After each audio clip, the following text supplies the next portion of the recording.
Tuna furaha kuwepo hapa siku hii ya leo Sabasaba, na tuna warsha ya wanawake na vijana hasa ikilenga kutoa ujuzi wa biashara. Inalenga wanawake ambao wanaongoza au wanafanya biashara hizi ndogo ndogo. Kikweli nimekuwa nikiendesha biashara bila kujua kwamba kama kiongozi wa Bonge Products nipite njia gani ili niweze kufika mbali. Nimeona kwamba katika mafunzo haya naweza kujisimamia mimi kama kiongozi na kupata masoko makubwa na kufanya vitu vikubwa kupitia uongozi wa Bonge Products.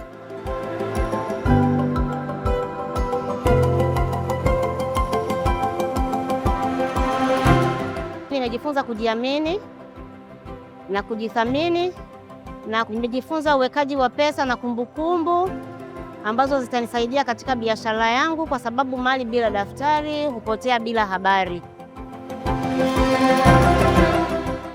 The training have supported me largely because I work with a team. My team is of 7 people.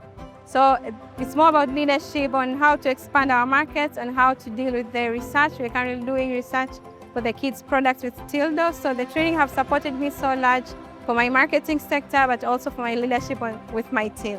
Kuna vitu ambavyo nilikuwa sivielewi, nimevielewa, ninavijua, nitavifanyia kazi. Hapo tukiangalia miaka 5 au 10 baadaye, naona kama nitakuwa nafanya hii biashara internationally, ambayo nitakuwa na distribute my products outside, within and outside Tanzania. Mimi nataka baadaye hata nikija Sabasaba mwakani nije nikiwa na bidhaa bora zaidi ya hizi na varieties nyingi zaidi zitakazotokana na maoni ya wateja. Lakini kwa miaka 5 ijayo mimi najiona nikiwa mwalimu. Wengi wanakuja wananiambia kwamba utufundishe culture. Kwa hiyo pia I'm planning kwamba nitafungua darasa au ofisi mahali na nafundisha watu jinsi ya kutengeneza hizi culture mbalimbali.